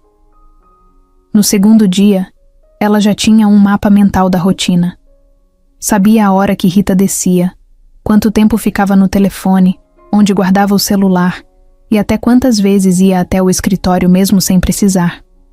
Cláudia notou tudo sem dizer nada. Observava. Só observava. Uma tarde, viu Rita trancada no banheiro por mais de meia hora. O celular dela estava fora, em cima do balcão da cozinha. Cláudia pegou, ativou o modo espelho e conectou a tela num aparelho disfarçado de rádio, que tinha trazido escondido na bolsa. Salvou os últimos números usados e fez uma cópia de algumas mensagens recentes. Depois, colocou tudo de volta, no lugar. Quando Rita saiu do banheiro, nem percebeu. Naquelas mensagens, Cláudia encontrou conversa com um número identificado como E, o mesmo que Marcelo já tinha denunciado. Tinha também prints apagados de câmera, gravações curtas, de áudio e uma anotação com horários. Parecia um plano, algo não resolvido. E com Eduardo foragido, aquilo só podia significar uma coisa: outra tentativa. No jantar, Cláudia cozinhou e serviu sem levantar suspeita. Verônica mal tocou na comida. Estava irritada com uma notificação que recebeu do banco. Movimentações estranhas foram congeladas. Marcelo tinha conseguido travar parte da fortuna da família. Ela perdeu o controle até do próprio dinheiro. Rita estava tensa. Comeu pouco. Ficou olhando para o lado. Em certo momento, olhou para Cláudia com um olhar duro. Algo naquela mulher incomodava. Ela não tinha a cara de quem limpava a casa. Era esperta demais. Observadora demais. Depois do jantar, Cláudia foi recolher os pratos. Ouviu um barulho leve vindo da sala ao lado e se aproximou. Parou atrás da porta entreaberta e ouviu Rita sussurrando no celular. Eu tô dizendo, tem alguém nova aqui. Mas ela não é empregada. Aquela mulher tá sondando tudo. Ela me olha demais. Não sei se aguenta mais uma semana. Pausa. Se for pra fazer, tem que ser logo, antes que ela descubra. Pausa de novo. Eu te aviso quando tiver tudo limpo. Só precisa de sinal verde. Cláudia saiu dali na ponta do pé. Entrou no quarto, fechou a porta devagar, pegou o telefone reserva e ligou pro Sérgio. Ela tá se preparando pra agir. E tá com medo de mim. A gente tem que acelerar. Sérgio respondeu. Continua aí. Finge que não ouviu nada. Só precisamos de mais uma peça do quebra-cabeça. Na manhã seguinte, Verônica acordou com dor de cabeça. Desceu reclamando, com cara de poucos amigos. Cláudia já estava na cozinha, servindo café. Rita entrou logo depois, mais calada do que o normal. Dormiu bem? Cláudia perguntou. Dormi sim, respondeu Rita seca. Que bom, porque hoje o dia vai ser cheio. Verônica olhou para as duas com desconfiança. Não confiava em nenhuma, e agora estava no meio das duas. Começou a se arrepender de ter chamado Rita para dentro da casa. Começou a desconfiar que talvez, só talvez, a maior ameaça agora não fosse Marcelo, nem Eduardo, mas alguém ali dentro, perto demais. O dia amanheceu abafado, o tipo de calor que já dá dor de cabeça logo cedo. Verônica acordou de mau humor, jogou o lençol de lado e foi direto pro banheiro. A noite tinha sido um pesadelo. Sonhou que Marcelo voltava, que Eduardo era preso de novo, que a casa era invadida por jornalistas. Acordou suando, coração disparado. E para piorar, tinha uma reunião com o advogado da família naquela manhã. A parte que ainda restava do dinheiro dela estava travada, e ela precisava encontrar uma saída. Na cozinha, Rita tomava café em pé, celular na mão, rosto sério. Tava com o mesmo olhar que Cláudia já tinha visto outras vezes, o de quem tá contando os minutos para agir. Cláudia, como sempre, estava ali perto, ouvindo tudo sem parecer que estava prestando atenção. Ele vai sair com o carro hoje? Perguntou Rita, do nada. Verônica estranhou a pergunta. Quem? O motorista. Verônica demorou para responder. Vai levar os papéis do escritório no cartório. Por quê? Rita deu de ombros. Nada não. Só achei que podia dar carona para mim. Cláudia fingiu não ouvir, mas gravou a frase na mente. Mais tarde, Cláudia aproveitou um momento em que Rita saiu para a lavanderia, entrou discretamente no quarto da funcionária e começou a vasculhar a bolsa dela. Encontrou um bilhete dobrado com letras rabiscadas. Era uma lista. Um código estranho com horários, setas e números. Mas um detalhe chamou a atenção. 10h45. Saída. Ativar. Ela tirou uma foto, guardou o papel de volta e saiu do quarto antes que Rita voltasse. Pegou o celular e ligou pro Sérgio. Eles vão tentar fazer alguma coisa com o carro. Hoje. Provavelmente com o motorista. Sérgio respondeu na hora. Consegue atrasar a saída? Vou tentar, mas não sei. Por quanto tempo? Cláudia desligou, correu para a cozinha e avisou Verônica. O motorista tá com febre. Acho melhor trocar ele hoje. Verônica olhou desconfiada. Febre? Sim, acabei de medir. Tá suando frio. Verônica apertou os olhos. Tá. Liga pro Luiz então. Pede pra ele vir. Mais rápido. Tem um horário no cartório. Cláudia correu pro telefone e avisou Sérgio. Mudaram o motorista. Mas o plano continua. Você acha que vão tentar mesmo assim? Se o plano era o carro, não importa quem esteja dirigindo. Eles vão fazer de qualquer jeito. Do lado de fora da casa, por volta das 10h30, um homem com boné e óculos escuros apareceu do outro lado da rua. Parou perto de um poste e fingiu estar mexendo no celular. Na mão, carregava uma sacola pequena, mas pesada.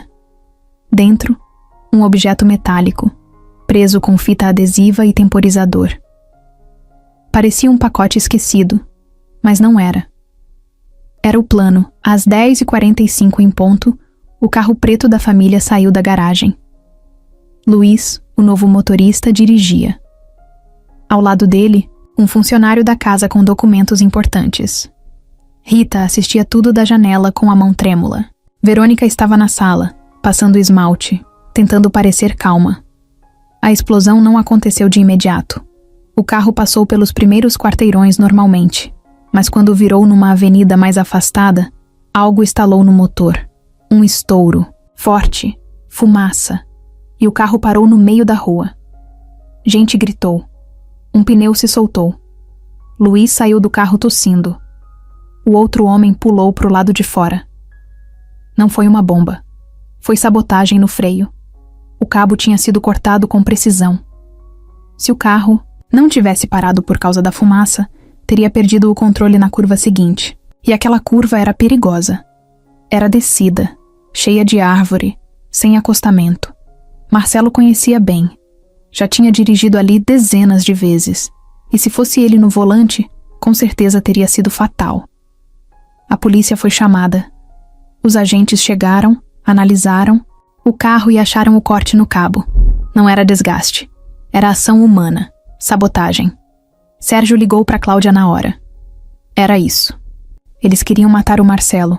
Usaram o carro da casa. Só que ele não estava no carro. Pois é.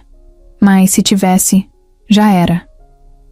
Na mansão, Verônica disfarçava. Fingiu surpresa quando soube do acidente. Fingiu susto. Disse que ia visitar Luiz, no hospital, que queria acompanhar tudo de perto. Mas por dentro, o desespero estava crescendo. O plano falhou. De novo. E agora, a polícia já tinha suspeita de que tinha sido armação. Cláudia foi até o quarto de Rita. Encontrou ela sentada na cama, com o rosto branco. Tá tudo bem? Perguntou fingindo inocência. Tô com dor de cabeça. Ou com medo? Rita levantou na hora, irritada. Cê tá insinuando o quê? Cláudia deu um sorrisinho. Que tá na hora de pensar melhor nas amizades. Rita saiu do quarto bufando. Pegou o celular, ligou pra alguém e falou baixo. A gente se complicou. O plano falhou. Ela tá desconfiada. Eu não posso ficar mais... aqui. Pausa. Não. Eu não sei se ela sabe de tudo, mas sabe o suficiente. Eu vou sair. Agora. E saiu mesmo. Pegou a mochila e desapareceu pelos fundos da casa antes do meio-dia. Quando Cláudia foi procurar, já era tarde. Verônica, ao descobrir que Rita tinha sumido, ligou desesperada para Eduardo. Mas o número dele agora só dava caixa postal. Pela primeira vez em dias, ela sentiu algo diferente. Não era mais raiva, nem frustração. Era pânico. Marcelo passou os últimos 2 dias escondido com Lívia na casa do interior. O lugar era calmo, cheio de árvores, com uma varanda que dava para um lago pequeno. Mas por dentro, ele não conseguia relaxar. Mesmo ali longe de tudo, sentia que a pressão só aumentava. Era como se a qualquer momento algo fosse explodir. Lívia percebia. Não dizia nada, mas observava. Às vezes, sentava perto dele sem falar uma palavra, só para mostrar que estava ali.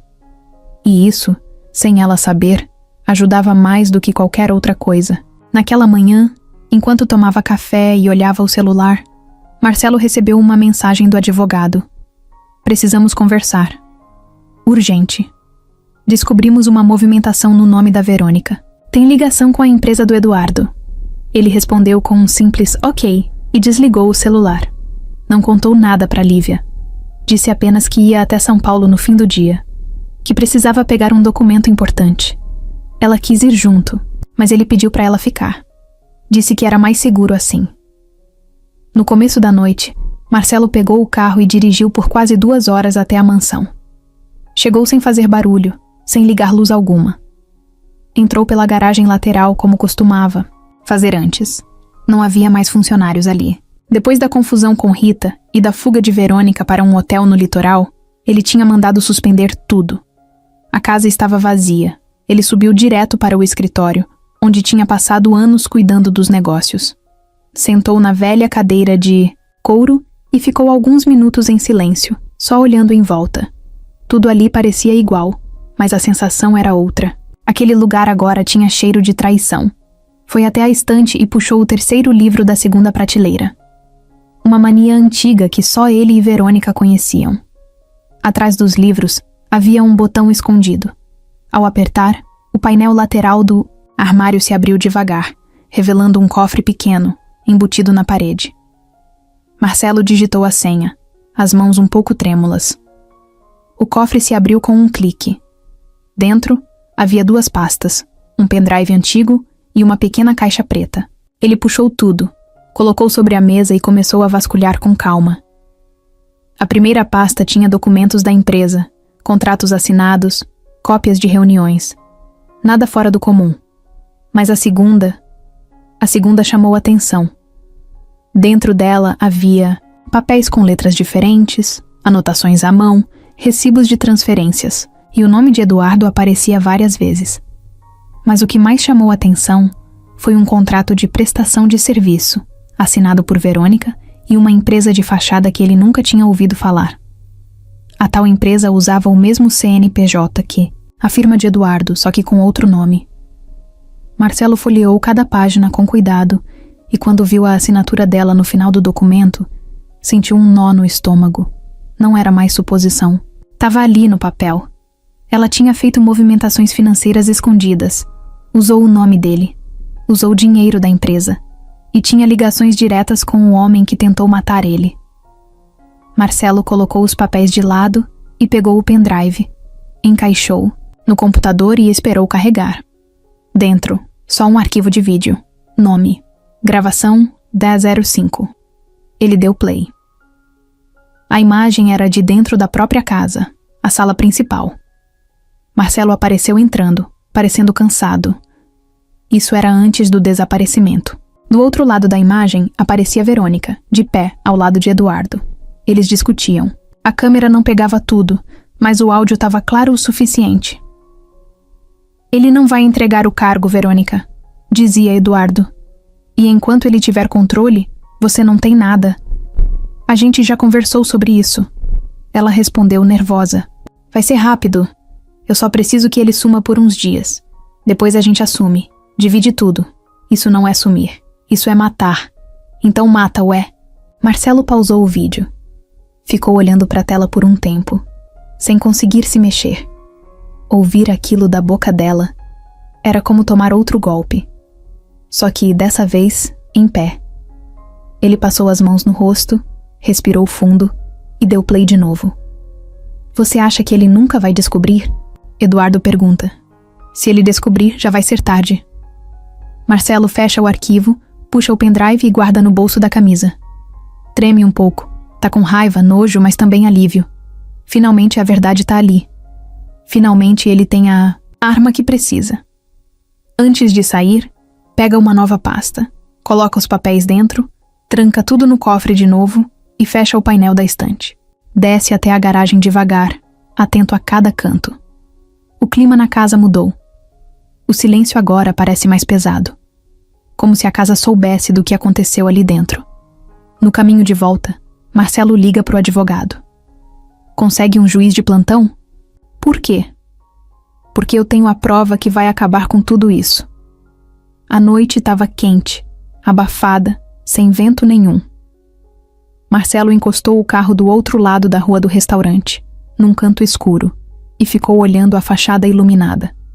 Era um lugar chique, desses com taça de vinho na mesa, garçom com luva branca e toalha passada. Mas naquele dia, o ambiente elegante não ia segurar a pancada que estava vindo. Ele tinha reservado uma mesa no andar de cima, isolada, com cortina e pouca luz. Disse que era para um encontro íntimo, para que ninguém atrapalhasse. Os garçons nem desconfiaram.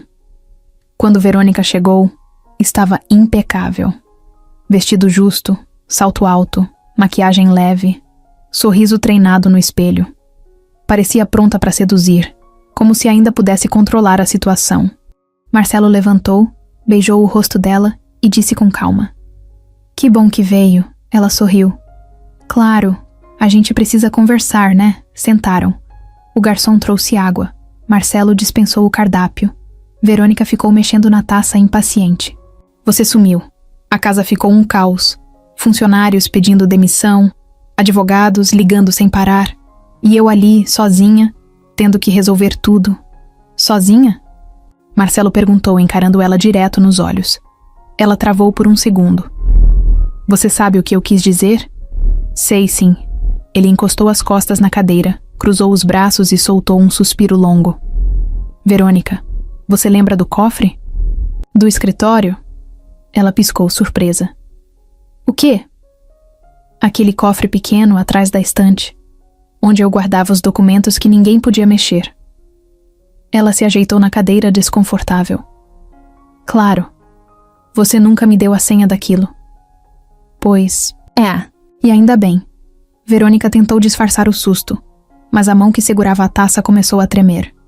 Marcelo continuou. Dentro daquele cofre tinha um pendrive, com um vídeo, uma conversa entre você e o Eduardo. Aquela que vocês tiveram na sala, falando de mim, de sumir comigo, lembra? Ela ficou pálida. Largou a taça na mesa com um leve estalo. Marcelo, você tá me acusando de... Tô. E com provas. Ela arregalou os olhos. Que provas? Ele tirou do bolso um pequeno gravador. Apertou o botão e soltou o áudio do vídeo. A voz dela saiu clara. Então mata-o, é. A fala ficou ecoando por alguns segundos na cabeça dela. Verônica perdeu o ar. Tentou levantar da cadeira, mas Marcelo apontou para ela com o dedo firme. Senta. Agora. Ela sentou. Não porque queria, mas porque entendeu que o jogo tinha acabado. Eu mandei esse áudio pro delegado Sérgio, pra promotora do caso e pra imprensa. Eles estão só esperando a minha ordem.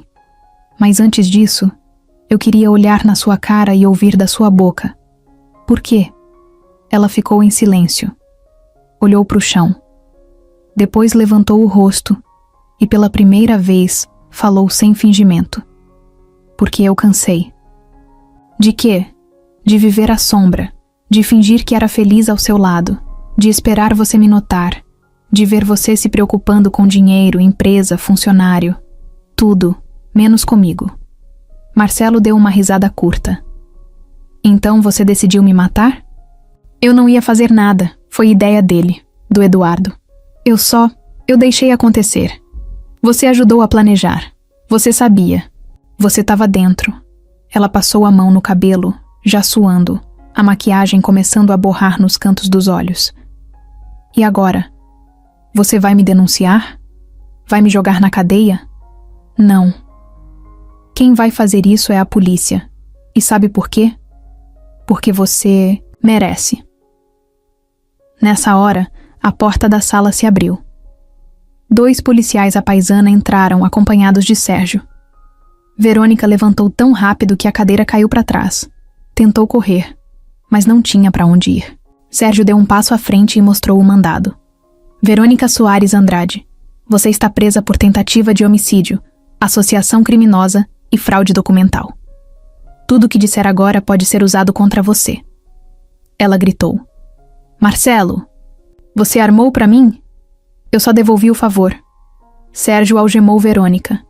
Ela não resistiu mais. Só chorava. Saiu puxada pelo braço, tropeçando no salto, gritando que ia se vingar, que isso não ia ficar assim.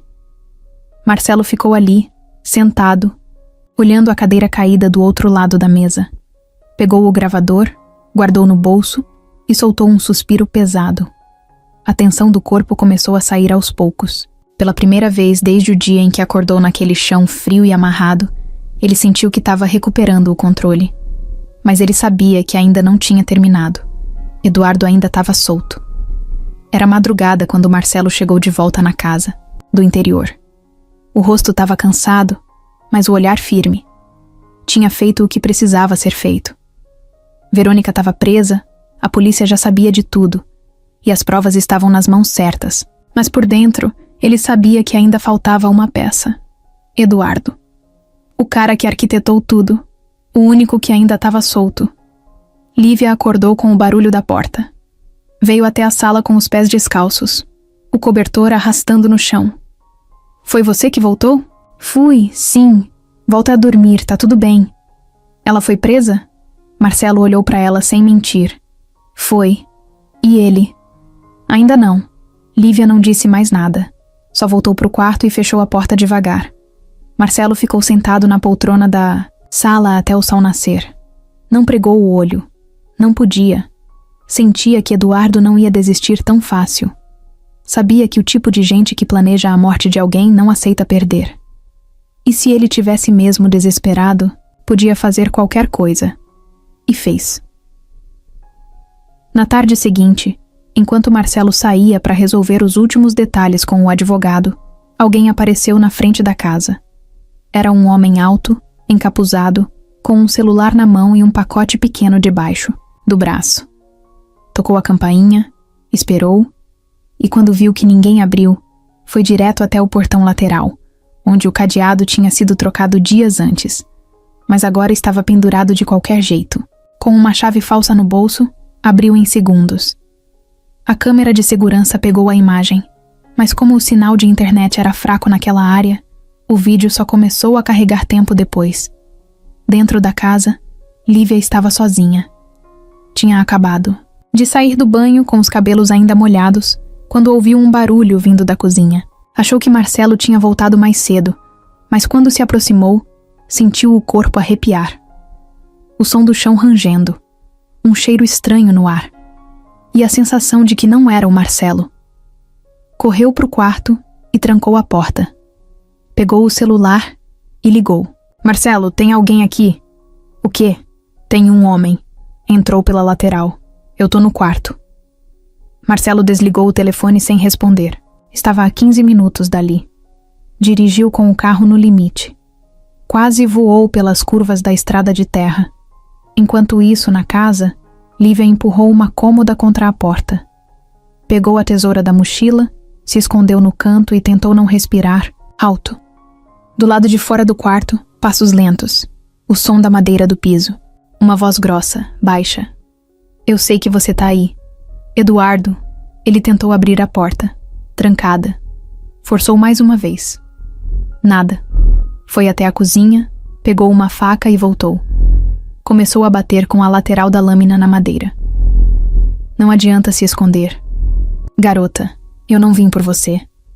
Vim pelo dinheiro. Só quero o que é meu. Mas ele mentia. Não era só pelo dinheiro. Era pelo ódio. Pela raiva de ter sido descoberto, de ter sido enganado. Pela humilhação de saber que tinha sido pego por uma menina de rua e um homem que ele acreditava estar morto. Marcelo chegou e já parou o carro, com a porta aberta. Correu para a entrada, viu o portão destrancado e soube na hora que era ele. Pegou o celular e ligou para o Sérgio. Ele tá aqui. Tá armado? Não sei. Mas eu tô. Marcelo tirou a arma da mochila, engatilhada. Entrou devagar, pé por pé. O silêncio da casa era assustador. O barulho vinha do corredor. Ele ouviu a voz de Eduardo pela porta. Abre, vai. Isso vai acabar de um jeito ou de outro. Marcelo chegou por trás, arma em punho apontada. Vai acabar agora. Eduardo congelou. Virou devagar, com a faca ainda na mão. Sorriu cínico. Achei que você tinha morrido. E eu achei que você tinha caráter. Não é pessoal, Marcelo. Você sabe. É sobrevivência. Sobrevivência é o que você vai precisar na cadeia. Eduardo deu um passo à frente. Marcelo apontou firme. Não dá mais um. Eduardo parou. Não vou ser preso. Vai sim. Nisso, a porta da frente abriu, com força. 2 policiais armados entraram correndo. Sérgio na frente gritando. Abaixa a faca! Mão na cabeça! Eduardo tentou correr, mas foi derrubado no chão com um empurrão seco. Algemado ali mesmo. Gritava, esperneava, dizia que ia se vingar. Mas era tarde.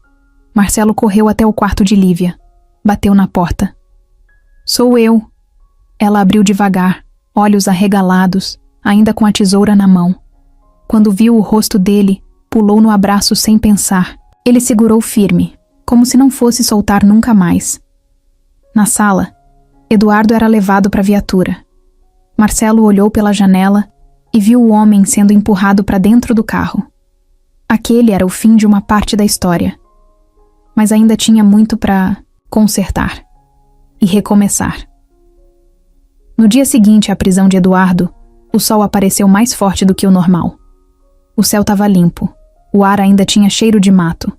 Mas na casa de campo onde Marcelo e Lívia estavam, o clima era outro. Era como se o ar tivesse ficado mais leve. Pela primeira vez em semanas, Marcelo dormiu de verdade. Acordou sem aquele peso no peito, sem medo, sem correr risco. Lívia já estava acordada, mexendo em umas folhas no jardim. Tinha feito um varal, improvisado com os lençóis limpos, e estava pendurando uns desenhos que tinha feito na noite anterior. Quando viu Marcelo na porta, acenou com a mão, com um sorriso pequeno. Um dos poucos que ele já tinha visto nela. "Dormiu bem?" ele perguntou, indo até ela. "Agora eu sei que tô segura." Marcelo se agachou ao lado dela e ficou em silêncio por alguns segundos. "Eu também." Na mesma manhã, Sérgio ligou avisando que a audiência de custódia com Eduardo tinha sido rápida. Prisão preventiva decretada, sem chance de fiança. A justiça tinha recebido todos os arquivos, vídeos, conversas e documentos. O caso agora era público. E o que aconteceu naquela casa já não era segredo para mais ninguém. O telefone de Marcelo não parava de tocar. Eram jornalistas, advogados, gente da polícia e até políticos querendo saber mais detalhes. Mas ele não queria saber de nada disso por enquanto. Queria só ver a menina que salvou a vida dele respirando em paz. E pela primeira vez, ela estava fazendo isso. 2 dias depois, os dois voltaram para São Paulo. Foram direto para a delegacia central para prestar os depoimentos finais. Marcelo foi o primeiro. Sentou diante do promotor, contou tudo com calma, do dia em que desapareceu até o momento em que ouviu Eduardo batendo na porta do quarto de Lívia. Não deixou nada de fora. Nem a vergonha de ter confiado em Verônica, nem o arrependimento por nunca ter percebido o perigo. Depois foi a vez da menina. Lívia entrou na sala com a roupa que Marcelo tinha comprado para ela. Um vestido azul claro, cabelo preso, mochila nas costas. Sentou com as pernas penduradas olhando para o chão. O promotor ofereceu água, ela disse que não precisava. Então ele perguntou: "Você sabe por que está aqui?" "Porque eu falei a verdade." A frase foi direta, sem floreio. E durante todo o depoimento, foi assim. Lívia contou o que viu, como encontrou Marcelo amarrado, como ninguém quis ajudar, como foi buscar o seu Jaime, como desconfiou de Rita, como ouviu Verônica falando sozinha perto da escada. Tudo. Sem enrolar. E no final, o promotor só conseguiu dizer: "Você salvou uma vida. Talvez mais de uma." Ela deu de ombros. "Só fiz o que era certo." No dia seguinte, a história estourou nos jornais.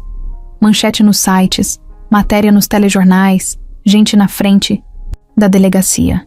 Menina de rua salva empresário e ajuda a desmontar esquema de assassinato. Alguns exageravam, outros não sabiam metade do que aconteceu, mas todo mundo queria saber quem era ela. Quem era a menina que ninguém via e, de repente, virou o centro de tudo. Marcelo pediu que mantivessem a identidade dela em sigilo.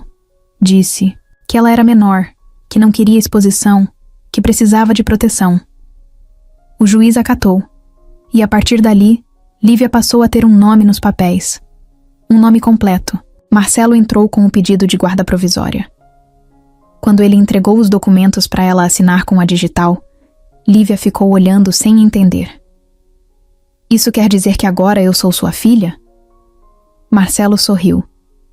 "Quer dizer que agora você tem uma casa e que ninguém mais vai tirar isso de você." Lívia não respondeu na hora. Só estendeu a mão e apertou a dele. Mais tarde, no mesmo dia, os dois voltaram para a mansão. Pela primeira vez, entraram juntos como uma família. O lugar ainda tinha os rastros do que aconteceu. Móveis fora do lugar, uma janela trincada, armários com coisas espalhadas. Mas para eles aquilo tudo podia ser arrumado. O que importava mesmo agora era recomeçar. Marcelo chamou uma equipe para reformar a casa. Derrubou a parede do antigo escritório, construiu uma sala nova com estantes baixas, tapete colorido e brinquedos. Disse que queria que aquele lugar nunca mais tivesse segredo. Lívia escolheu o quarto dela. Pintou de verde. Botou fotos nas paredes, pendurou os desenhos no espelho e escreveu o próprio nome com lápis de cor na porta.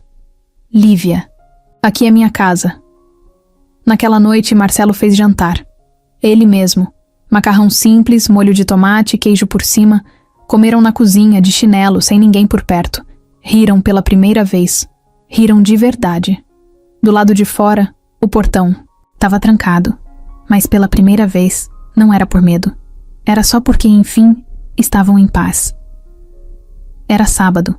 O céu estava meio nublado, mas o clima era gostoso. Marcelo tinha deixado o carro na garagem e colocado uma cadeira na varanda da frente. Lia o jornal sem pressa, com uma xícara de café na mão. Desde que tudo tinha se resolvido, ele passou a viver mais devagar. Nada de celular tocando toda hora. Nada de reunião. Nada de gravata. Aquela casa agora tinha outro ritmo. E ele também. Lá dentro, Lívia terminava de amarrar o tênis novo que Marcelo tinha dado. Ela usava calça jeans, uma blusa simples e a mochila nas costas. Mas no rosto, tinha uma expressão diferente. Uma mistura de ansiedade e coragem. Era o dia da visita. "Tô pronta", ela falou, aparecendo na porta da sala. Marcelo olhou por cima dos óculos e deu um sorriso de canto. "Quer que eu vá junto?" "Não, hoje eu quero ir sozinha." "Tudo bem, só me avisa se for demorar, tá?" Ela assentiu, apertou as alças da mochila e saiu. Pegou o ônibus no ponto da esquina e desceu no centro da cidade, onde tudo começou. Caminhou pelas ruas que conhecia de olhos fechados. Viu as mesmas bancas, as mesmas calçadas sujas, os mesmos prédios pichados. E algumas das mesmas pessoas. Gente que ainda estava ali. Gente invisível para os outros, mas não para ela.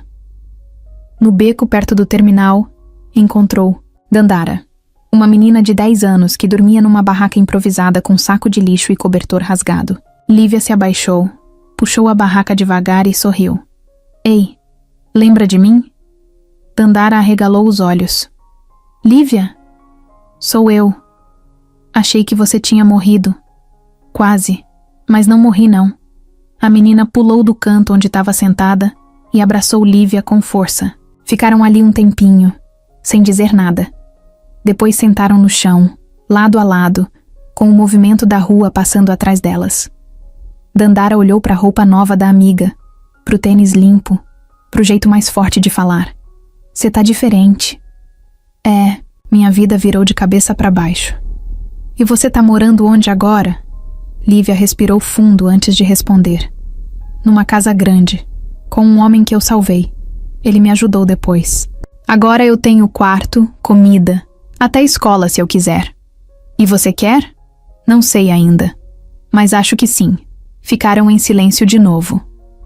Dandara pegou uma tampinha de garrafa e começou a brincar com ela, como se fosse um carrinho. Lívia olhou em volta. Viu outras crianças que conhecia.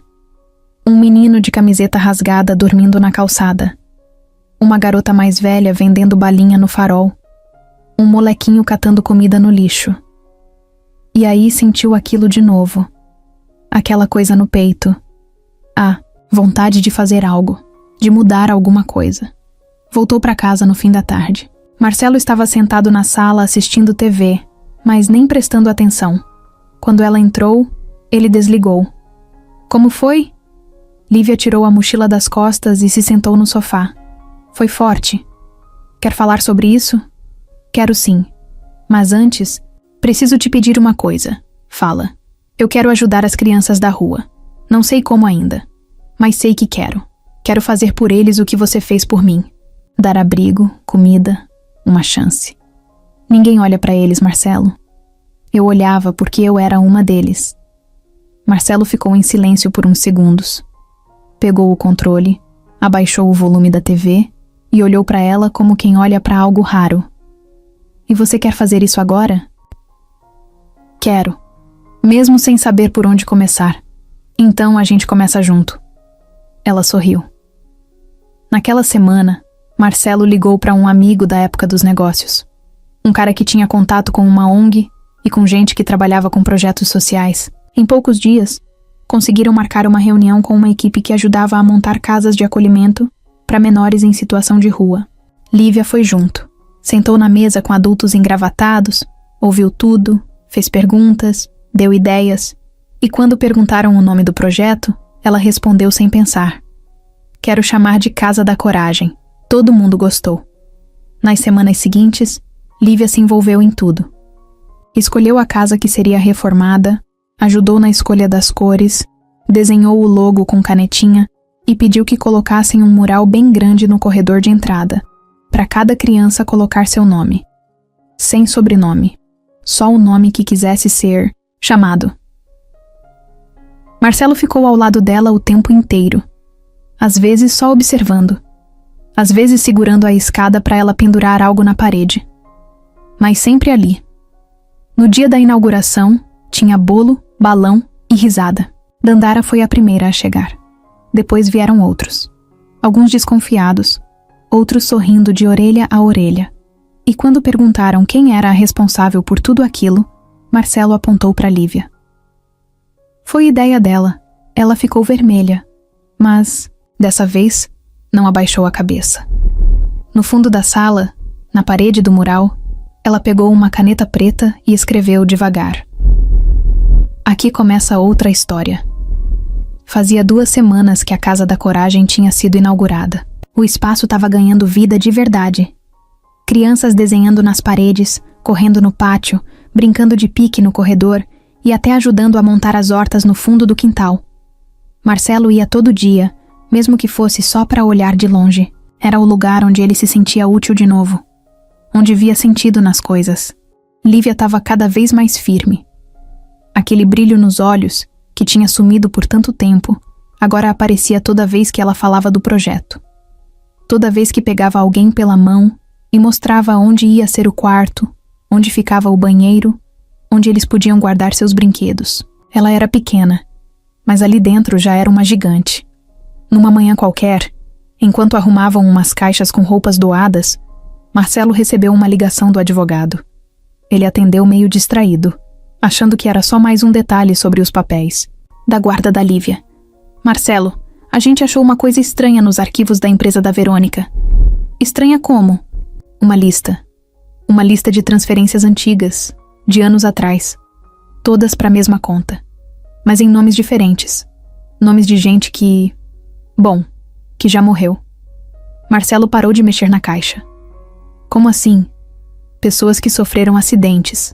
3 delas tinham negócios com a Verônica, e as transferências foram feitas logo depois desses acidentes acontecerem. Marcelo ficou em silêncio. O advogado continuou. Pode ser coincidência, mas se não for, tem mais coisa aí. Naquela tarde ele foi até o escritório do advogado. Pediu para ver tudo. Cada nome, cada data.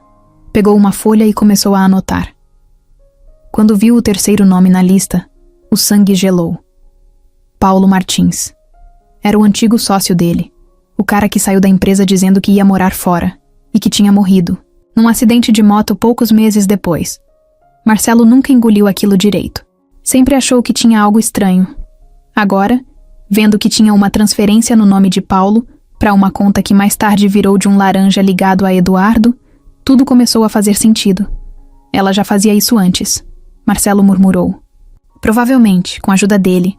Quantas vítimas? Por enquanto 5. Mas ainda estamos investigando. Na mesma hora, Marcelo ligou para Sérgio. Você ainda tá cuidando do caso? Tô sim. Mas a Verônica já tá presa. Eduardo também. Então escuta. Pode ser que não seja só a tentativa contra mim. Eles fizeram isso com outros antes. Sérgio ficou em silêncio por uns segundos. Se isso for verdade, é bem maior do que a gente pensava.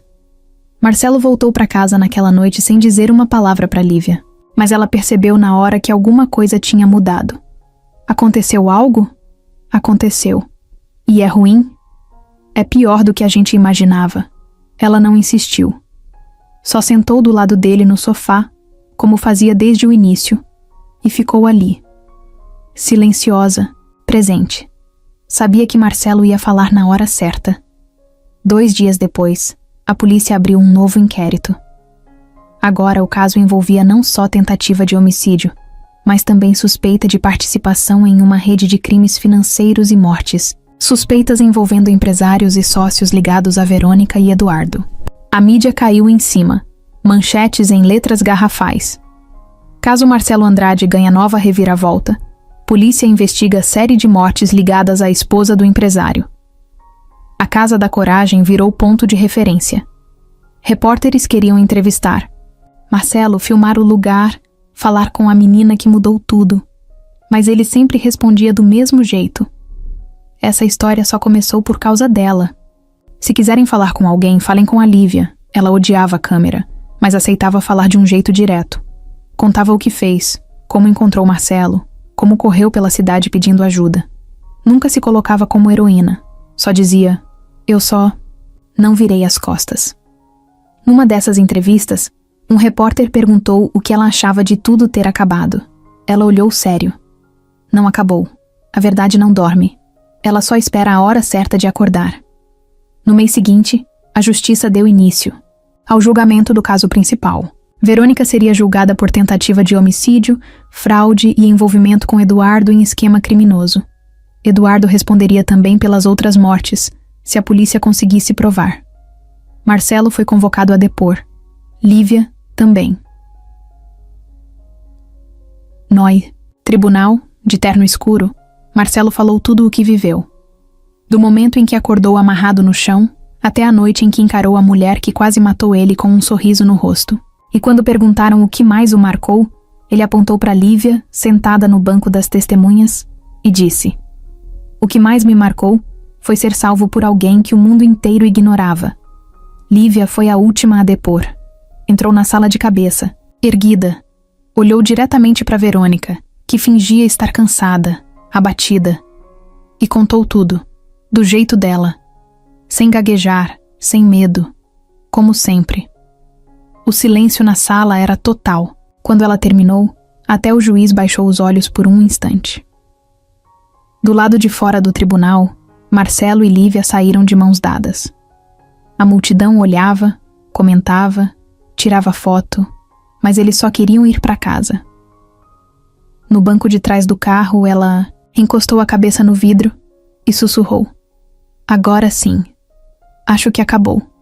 Marcelo dirigia em silêncio, mas no fundo sabia que a verdade, mesmo quando parece quieta, nunca dorme. Ela só espera o próximo chamado.